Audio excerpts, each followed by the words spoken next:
자, 이번 시간에는 특별 건축구역에 대해서 살펴보도록 하겠습니다. 자, 오늘 살펴볼 게 이제 특별 건축구역, 특별 가로구역, 건축협정, 결합건축 이런 것들인데요. 뭐 이름에서도 대략 우리가 알 수 있듯이 건축에 대한 다양한 어떤 규제들을 풀어서 시너지 효과를 낼 수 있도록 하는 개념이에요. 그래서 이제 특별 건축구역도 보면은 뭐 이런 의의들이 있습니다. 조화롭고 창의적인 건축물의 건축을 통해서 하기 위해서 일부 규정을 적용하지 아니하거나 완화 또는 통합하여 적용해서 건축물을 건축하는 거예요. 그러니까 여기에 완화 또는 통합 이런 단어가 나오는 거죠. 강화 이런 말은 나올 수가 없겠죠. 자, 그리고 이 특별 건축구역의 지정권자는 국토교통부 장관과 시도지사입니다. 그래서 국가가 국제행사 등을 개최하는 도시 또는 지역의 사업구역 등에 대해서는 국토교통부 장관이 지정을 하고요. 지방자치단체가 국제행사 등을 개최할 때에는 시도지사가 지정을 합니다.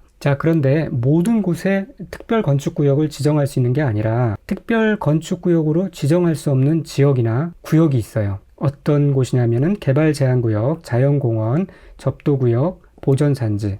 그래서 개, 자, 접, 보라고 암기하시면 되겠고요. 이런 것, 또 이 특별건축구역으로 지정하고자 하는 지역이 군사기지 및 군사시설 보호구역에 해당하는 경우에는 국방부 장관과 사전에 협의해야 합니다. 그리고 특별건축구역으로 지정이 되면은 이 국계법에 따른 도시군 관리계획의 결정이 있는 것으로 봅니다. 다만 용도지역, 용도지구, 용도구역의 지정 및 변경은 제외합니다. 이 말인즉 별도로 도시군 관리계획의 결정으로 하여야 한다는 뜻이죠. 그래서 이 특별건축구역으로 지정한 경우에는 용도지역, 용도지구, 용도구역으로 지정한 것으로 본다. 지정이 있는 것으로 본다 라고 하면은 틀린 내용이 되겠습니다. 그러면 이렇게 특별건축구역으로 지정이 되면은 어떠한 특혜를 주느냐, 건축을 할 때 어떤 특혜를 주느냐, 이 적용 배제라는 것이 뭔가 규제를 하는 것을 하지 아니한다는 얘기예요. 그래서 이렇게 특별건축구역에 건축하는 건축물에 적용하지 아니할 수 있는 규정이 어떤 게 있냐면은 대지안의 공지 규정, 건축물의 용적률 규정, 대지의 조경 규정, 건축물의 건폐율, 일조 등의 확보를 위한 건축물의 높이 제한, 또 건축물의 높이 제한 이런 것들을 적용하지 않을 수 있다는 거예요. 그러니까 원래는 뭐 건축물을 건축하면은 어떤 특정한 공지를 확보해야 된다. 뭐 용적률이 특정하게 주어지죠. 그리고 대지 조경 조건도 있는데 이런 규정들을 적용하지 아니할 수 있다는 거예요. 그래서 특구에서는 공용 조건 조의를 하지 않는다. 그렇게 암기하시면 되겠네요. 공지, 용적률, 조경, 공용 조건, 건폐율, 조의, 일조 등의 확보를 위한 건축물의 높이 제한 이렇게 암기해 두시면 되겠습니다. 그리고 이 특별건축구역에서는 이런 미술작품의 설치나 공원의 설치, 부설 주차장의 설치에 대해서 개별 건축물마다 적용하지 아니하고요. 특별건축구역 전부 또는 일부를 대상으로 통합하여 적용할 수 있습니다. 그래서 통합 적용을 할 수가 있는데 무엇을 할 수 있냐면은 미술, 공부, 미술작품의 설치, 공원의 설치, 부설 주차장의 설치를 특별건축구역 전부 또는 일부를 대상으로 통합하여 적용할 수가 있습니다. 자, 그 다음에는 특별가로구역에 대해서 살펴보도록 하겠습니다. 국토교통부 장관 및 허가권자는 도로에 인접한 건축물의 건축을 통한 조화로운 도시 경관의 창출을 위해서 경관지구 혹은 지구단위 계획구역 중 미관 유지를 위하여 필요하다고 인정하는 구역에서 도로에 접한 대지의 일정 구역을 특별가로구역으로 지정할 수가 있습니다. 이 특별가로구역은 개발 활성화 목적이 아니다라는 거, 조화로운 도시 경관 창출을 위해서 일정 구역을 도로에 접한 대지의 일정 구역을 그렇게 특별가로구역으로 지정할 수 있다는 점 알아두시기 바랍니다. 이 정도만 알고 계시면 되겠고요.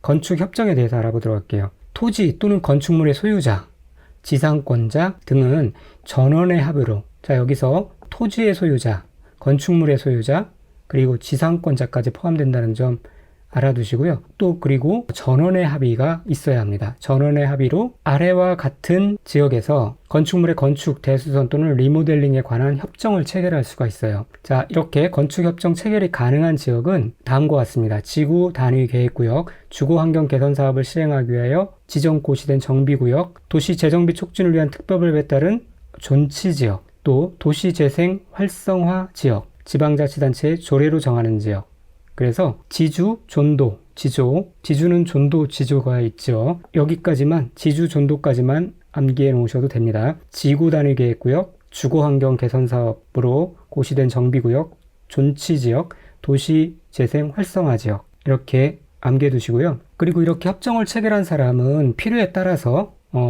건축협정운영위원회를 설립할 수가 있어요. 건축협정운영위원회를 설립할 수 있습니다. 설립하여야 하는 건 아니고요. 그런데 이렇게 건축운영위원회를 설립하려면 협정체결자 과반수 동의를 받아서 건축협정운영위원회의 대표자를 선임하고요. 건축협정인가권자에게 신고해야 합니다. 자, 건축협정을 체결할 때는 전원 합의였죠. 그런데 협정운영위원회를 설립할 때는 과반수 동의였다는 점 주의하시고요. 협정 체결자 또는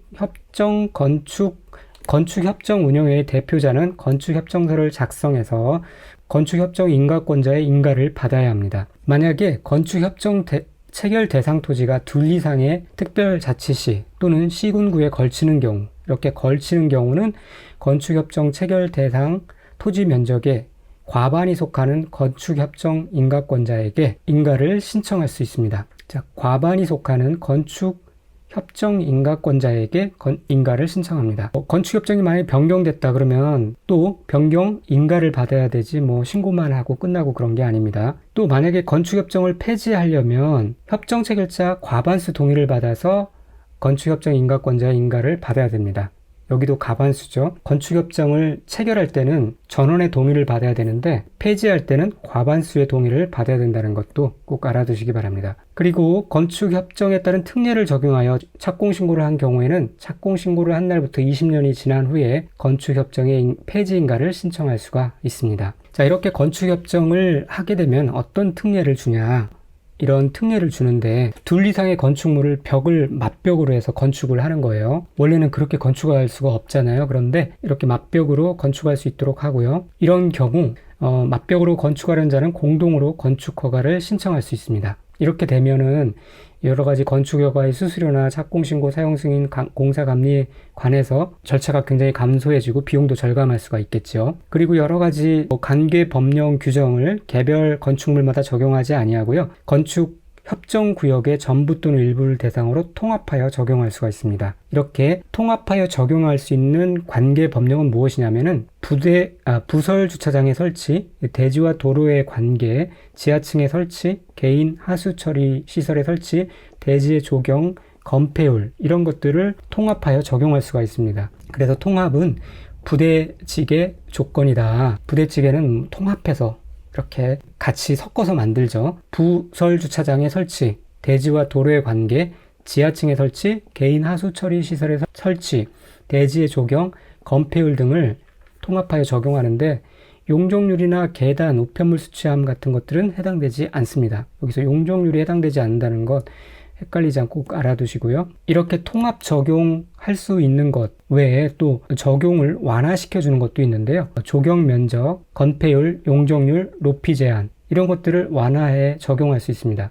다만 이 용적률은 되게 중요한 거잖아요. 용적률을 완화 적용하는 경우에는 건축위원회의 심의와 지방도시계획의 심의를 통합하여 거쳐야 합니다. 그 다음에는 결합건축에 대해서 알아보도록 할게요. 결합건축은 용적률을 개별 대지마다 적용하지 아니하고 2개 이상의 대지를 대상으로 통합 적용하여 건축물을 건축하는 것을 말합니다. 그래서 이렇게 2개의 대지가 있는데 용적률이 각각 다를 수 있죠. 다를 수 있는데 이렇게 개별적으로 적용하지 않고 2개를 통합해서 적용하는 거예요. 이거를 150으로 하든 200으로 하든 통합해서 적용하는 겁니다. 그런데 이렇게 통합 적용할 수 있는 이 대상지를 보면은 대지 간의 최단 거리가 100m 이내의 범위에서 2개의 대지의 건축주가 서로 합의한 경우 이 2개의 대지를 대상으로 결합할 수 있어요. 즉, 이 2개의 거리가, 이 대지의 거리가 100m 이내일 때 가능하다는 얘기죠. 그렇다고 이 대지가 아무 데나 다 있는 게 그렇게 결합건축에 해당되는 게 아니고요. 이런 상업지역, 역세권 개발구역,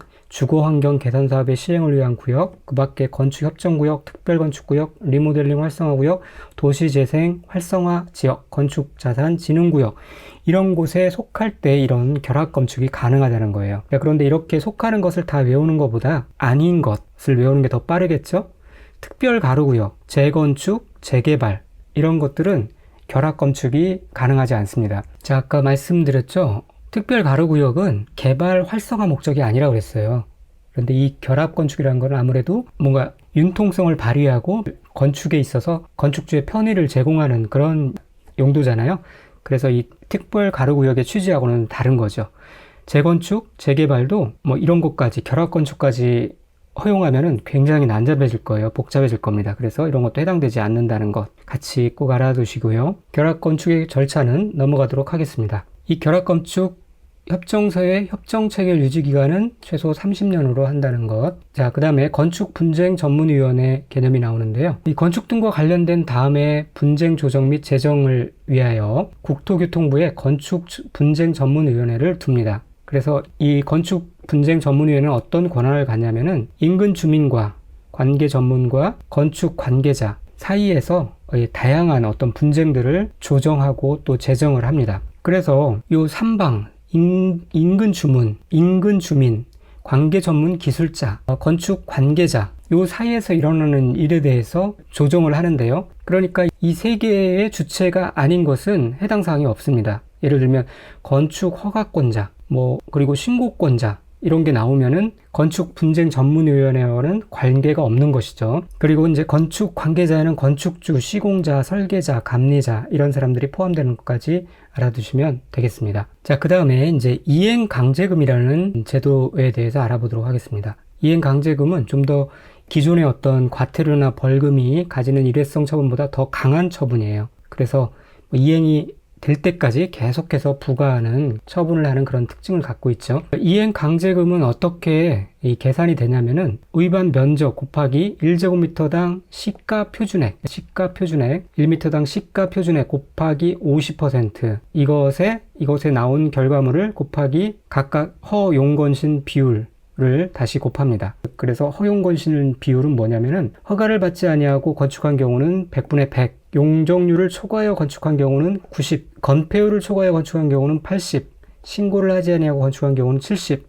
이렇게 경중에 따라서 100분의 100부터 100분의 70까지 이 비율을 곱해서 이제 금액이 최종 결정됩니다. 그래서 이 용건이라는 분이 배우가 있죠. 대단하신 분이죠. 그 연세. 그래서 감탄사입니다. 용건 아주 신 같아요. 그렇게 암기해 두시면 되겠고요. 또 이때 영리 목적을 위한 위반이나 그리고 상습적으로 하는 경우에는 100분의 100의 범위에서 가중할 수 있습니다. 그리고 감경할 수도 있는데 좀 줄여준다는 거죠. 연면적이 60제곱미터 이하인 주거용 건축물은 이행강제금 금액의 2분의 1 범위에서 부과합니다. 이행강제금은 1년의 2회 이내의 범위에서 해당 시정명령이 이행될 때까지 반복해서 이행강제금을 징수할 수가 있습니다. 그리고 중개사법에 보면은 토지거래 허가구역에서 그 이행강제금이 부과될 때는 1년에 1회씩 그 이행명령이 이행될 때까지 부과하는데요.